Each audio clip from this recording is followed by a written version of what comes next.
Secretary has approved, almost simultaneously, shortly thereafter, a plan. It'll be repeal and replace. It will be essentially simultaneously.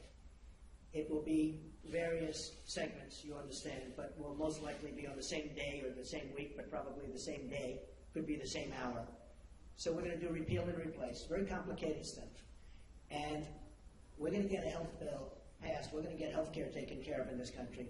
You have deductibles that are so high that after people go broke paying their premiums, which are going through the roof, the health care can't even be used by them because the deductibles are so high.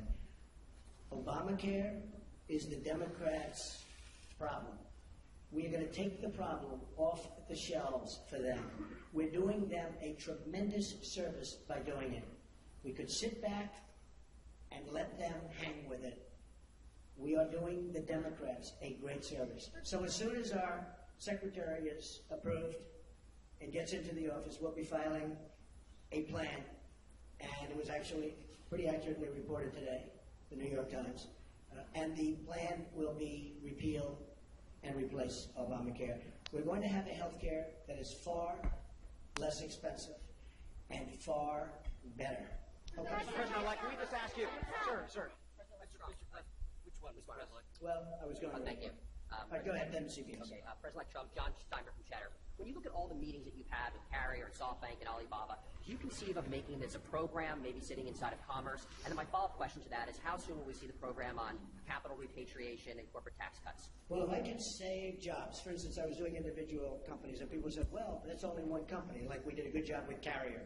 And I want to thank United Technologies, which owns Carrier. But we saved close to 1,000 jobs. And they were gone. And Mike Pence and his staff really helped us a lot.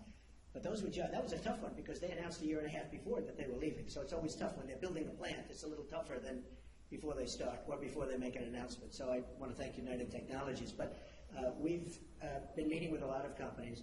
But what really is happening is the word is now out that when you want to move your plant to Mexico or some other place, and you want to fire all of your workers from Michigan and Ohio and all these places that I won for good reason, it's not going to happen that way anymore.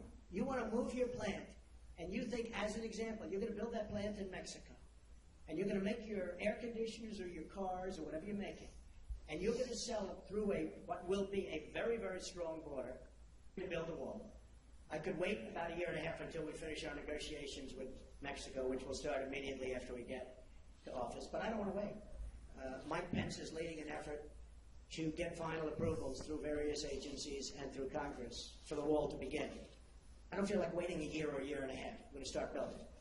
Mexico, in some form, and there are many different forms, will reimburse us, and they will reimburse us for the cost of the wall. That will happen. Whether it's a tax or whether it's a payment, probably less likely that it's a payment, but it will happen. So remember this, okay?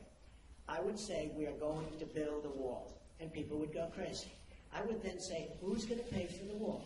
And people would all scream out, 25,000, 30,000 people, because nobody's ever had crowds like Trump has had. You know that. You don't like to report that, but that's okay. Okay, now he agrees. Finally, he agrees.